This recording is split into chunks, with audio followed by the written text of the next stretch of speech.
5 خاص کام ہیں جو اس رات کو اللہ رب العزت اپنے فضل سے اپنے بندوں کے لیے فرماتا ہے۔ اللہ تعالیٰ اس کی طرف 100 فرشتے بھیجتا ہے، اور جو باقی 10 رہ جاتے ہیں وہ شیطانی چالوں سے اس کا دفاع کرتے ہیں۔ لیکن کچھ لوگ ایسے ہیں جو اس رات بھی نہیں بخشے جاتے جب اللہ کی رحمت جوش پر ہوتی ہے۔ پھر سوال کیا کہ اللہ مجھے جو رہ گئے ہیں ان کی شفاعت کا بھی حق عطا فرما، تو اللہ تعالیٰ نے آپ کو تمام شفاعت عطا کرنے کا حق ادا کر دیا، پوری امت کی شفاعت کا حق ادا کر دیا، سوائے اس شخص کے، اس سرکش کے علاوہ ہر شخص کی بخشش ہو جاتی۔ بیان کرتے ہیں کہ میں اس رات کو 15 شعبان کی رات کو، شب برات کو 3 حصوں میں بانٹتا ہوں کہ جو یہ عمل کرے گا جو امام حسن نے بتایا، فرماتے ہیں اللہ اس کو مقربین میں لکھ لے گا، اپنے قریب لوگوں میں لکھ لے گا۔ ڈیجیٹل پاکستان کی ویڈیوز دیکھنے کے لیے ہمارا چینل سبسکرائب کیجیے اور بیل آئیکن کو پریس کیجیے تاکہ آپ ہر ویڈیو سے باخبر رہ سکیں۔ نحمدہ ونصلی ونسلم علی سیدنا و مولانا محمد رسولہ النبی المکین الحنین الکریم رؤوف رحیم، اما بعد اعوذ باللہ من الشیطان الرجیم، بسم اللہ الرحمن الرحیم۔ 15 شعبان کی رات جس کو شب برات کہتے ہیں،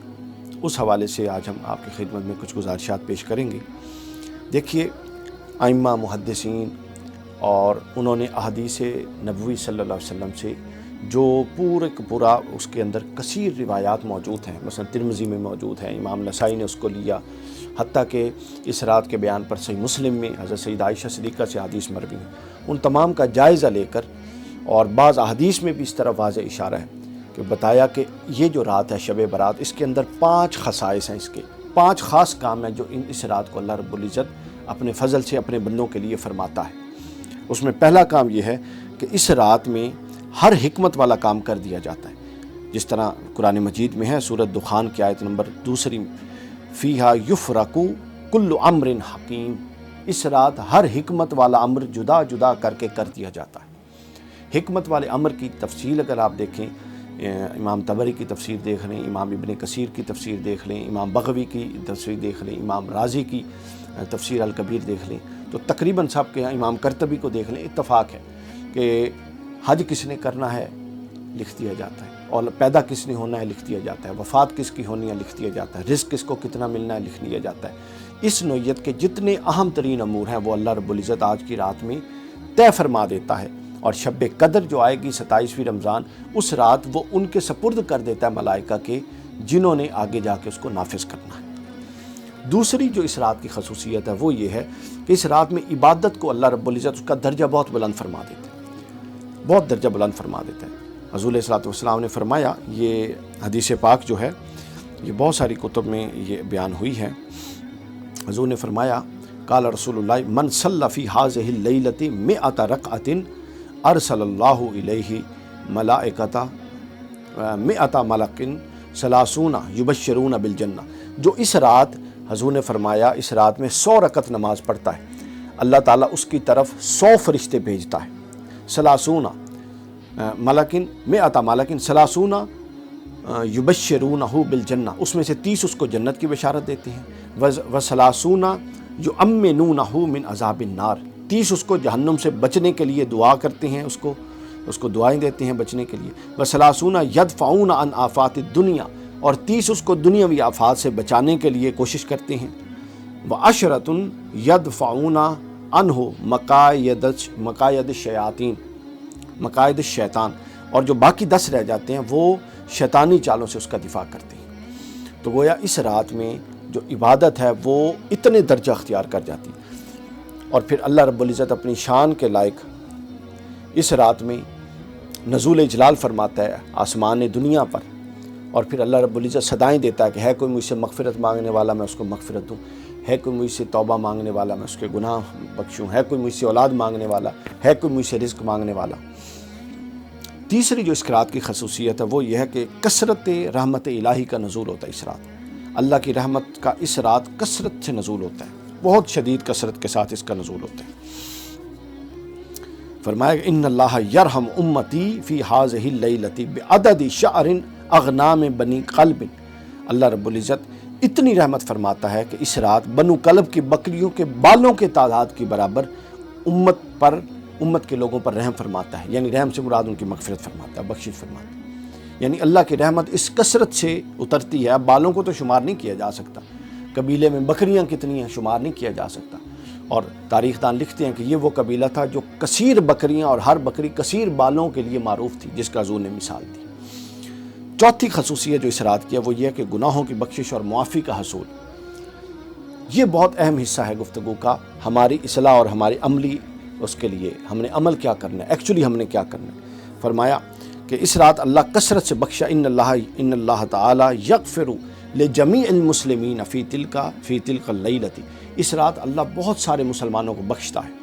لیکن کچھ لوگ ایسے ہیں جو اس رات بھی نہیں بخشے جاتے، جب اللہ کی رحمت جوش پر ہوتی ہے وہ نہیں بخشے جاتے۔ پوچھا گیا کون؟ فرمایا الا القاہن، جو جادوگر ہے، ٹونا کرنے والا، وہ اس رات نہیں بخشا جاتا۔ دوسرا فرمایا کہ او مشاہن، اور جو بغض اور کینہ رکھنے والا ہے دوسرے کے بارے میں اپنے دل میں، وہ نہیں بخشا جاتا۔ پھر فرمایا او مدمن خمر، عادی شراب بھی نہیں بخشا جاتا، شراب پینے والا نہیں بخشا جاتا۔ او عاقن للوالدین، والدین کا نافرمان نہیں بخشا جاتا۔ او مصر علی الزنا، اور جو بدکاری پر اصرار کرے، بار بار بدکاری کرتا ہے، وہ نہیں بخشا جاتا۔ یہ 5-6 لوگوں کی قسموں کو نکال کے فرمایا اللہ سب کو بخش دیتا ہے۔ اور 5ویں چیز جو اس رات کو خاص اس کا حصہ ہے وہ یہ ہے کہ اس رات اللہ رب العزت اپنے محبوب حضرت محمد صلی اللہ علیہ وسلم کو شفاعت کا مکمل اختیار دیتے ہیں، اور وہ اس لیے کہ حضور صلی اللہ علیہ وسلم نے شعبان کی 13ویں رات اپنی امت کے لیے دعا کی تھی اللہ کے حضور۔ یہ تمام جو میں روایات بتا رہا ہوں یہ امام زمخشری نے الکشاف جلد 4 صفحہ نمبر 273 272 پہ بیان کی، امام رازی نے تفسیر الکبیر جلد 27 صفحہ نمبر 204 پہ بیان کی، امام ابن عادل حنبلی نے اپنا اللباب فی علوم الکتاب جلد 17 صفحہ 309 پر بیان کی۔ تو بیان کرتے ہیں کہ اللہ حضور صلی اللہ علیہ وسلم نے 13ویں شعبان کو اللہ کے حضور شفاعت کی دعا کی کہ اللہ مجھے اختیار دے میں اپنی امت کے گناہ گاروں کی شفاعت کروں، تو اللہ نے 1/3 حصہ 1/3 آف دا امہ 33% کو اختیار دے دیا کہ اس کو آپ شفاعت فرمائی۔ حضور نے پھر 14ویں شعبان کی رات کو پھر دعا کی تو اس میں 33% 1/3 اور ایڈ کر دیا گیا، 2/3 ہو گیا جو عطا ہو گیا۔ پھر آپ نے 15ویں شعبان کو پھر سوال کیا کہ اللہ مجھے جو رہ گئے ہیں ان کی شفاعت کا بھی حق عطا فرما، تو اللہ تعالیٰ نے آپ کو تمام شفاعت عطا کرنے کا حق ادا کر دیا، پوری امت کی شفاعت کا حق ادا کر دیا، سوائے اس شخص کے جو اتنا گناہ گار اور سرکش ہو کہ بار بار موقع ملنے کے باوجود اللہ کی طرف رغبت کرنے والا نہ ہو، جس کی مثال یہاں دی گئی ہے کہ بد کے ہوئے اونٹ کی طرح ہو جو اپنے مالک سے بار بار بھاگ جاتا ہے، اس سرکش کے علاوہ ہر شخص کی بخشش ہو جاتی ہے،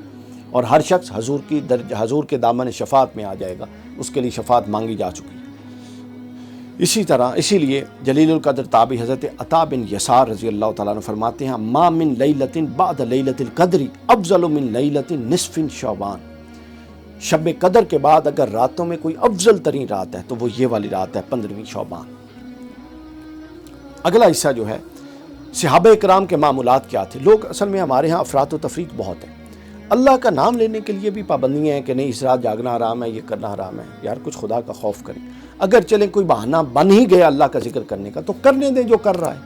یہ تو کوئی نہیں ہے کہ جی تخصیص نہ کریں یہ نہ کریں۔ دیکھیں تخصیص کرنے کے ساتھ عبادت کے ساتھ دنوں کو مقرر کرنا وہ جو ضابطہ ہے وہ ایک الگ چیز ہے۔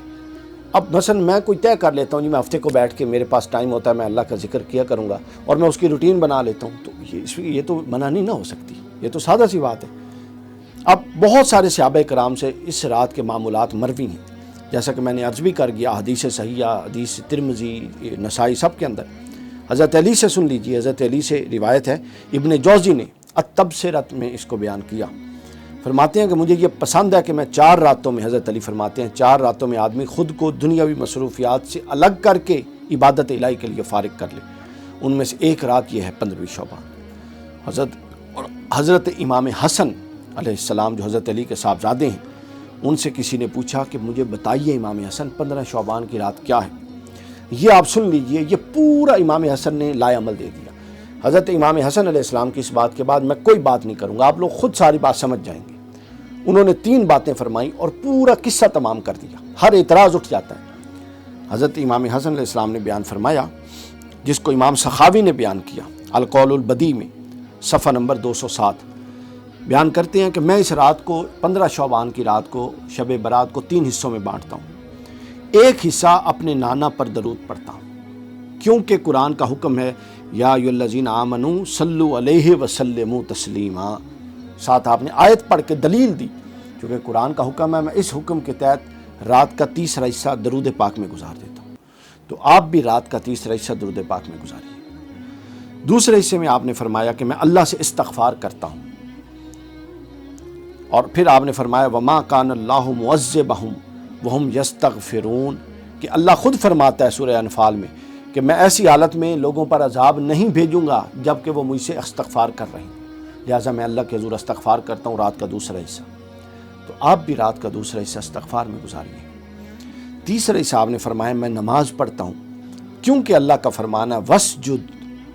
وقت تارب، فرمایا کہ حبیب آپ سر بسجود رہیے تاکہ آپ قریب ہو جائیے. لہٰذا میں بھی سجدے کرتا ہوں تاکہ اللہ کے قریب ہو جاؤں. 3 کیسی خوبصورت باتیں کی. پھر آپ نے فرمایا، پھر پوچھنے والے نے عرض کی کہ اے امام حسن یہ بتائیے کہ جو شخص یہ عمل کرے گا اس کے لیے ثواب کیا ہے؟ یعنی یہ جو آپ نے فرما دیا 15 شعبان کے عمل، تو آپ نے فرمایا میں نے اپنے والد حضرت علی سے سنا اور انہوں نے حضور صلی اللہ علیہ وسلم سے سنا، یعنی صرف ایک واسطہ درمیان میں حضرت علی کا، کہ جو یہ عمل کرے گا جو امام حسن نے بتایا، فرماتے ہیں اللہ اس کو مقربین میں لکھ لے گا، اپنے قریب لوگوں میں لکھ لے گا، یعنی وہ اللہ تعالیٰ کے قریب لوگوں میں لکھا جائے گا. تو ہم میں سے کون نہیں چاہتا کہ اللہ کے قریب لوگوں میں لکھا جائے، لیکن اس کے لیے شرط یہ ہے کہ ہم اخلاص کے ساتھ، توبہ کے ساتھ، اپنے دل سے بغض، اناد سب کچھ نکال کے توبہ کی نیت سے، آگے گناہ نہ کرنے کی نیت سے اللہ کے حضور جھک جائیں. ہر بندے نے اس پر لکھا، حتیٰ کہ امام ابن تیمیہ نے مجموع الفتاویٰ جلد 23 صفحہ 132 پر لکھا کہ شعبان کی 15ویں کی فضیلت میں بہت ساری احادیث اور آثار آئی ہیں، اور اسلاف تبع تابعین اس سے بہت سارے اقوال روایت کرتے ہیں اور خصوصی طور پہ نمازیں پڑھتے ہیں. کسی نے انکار نہیں کیا، کسی نے اس کا انکار نہیں کیا. آخر میں آخری بات جو دعا صحیح بخاری میں آئی ہے، ترمذی میں آئی ہے، ابو داؤد میں آئی ہے، تھوڑے تھوڑے الفاظ بدل کے، تو امام ترمذی نے کتاب جامع ترمذی کتاب الدعوات حدیث نمبر 3513 بیان کی. خوبصورت دعا ہے، ہر حدیث کی کتاب میں ہے. حضور نے فرمایا کہ جب ایسا کوئی موقع آ جائے کہ جو اللہ مغفرت کا اعلان کرے تو تم یہ دعا کرو، اللہم انک عفو کریم تحب العفو فاعف عنا. فاعف عنا یا فاعف عنی اگر اپنے لیے مانگیں، سب کے لیے مانگیں فاعف عنا. فرمایا کہ اللہ تو بہت معاف کرنے والا ہے، اور معاف کرنے اور کرم کرنے والا ہے، اور معاف کرنے والے کو پسند کرتا ہے، پس مجھے بھی معاف فرما. اللہ تعالیٰ اس رات ہمیں بھی اپنے دامن رحمت میں اور دامن عفو میں، مغفرت کے دامن میں پناہ دے. والسلام وما علینا الا البلاغ.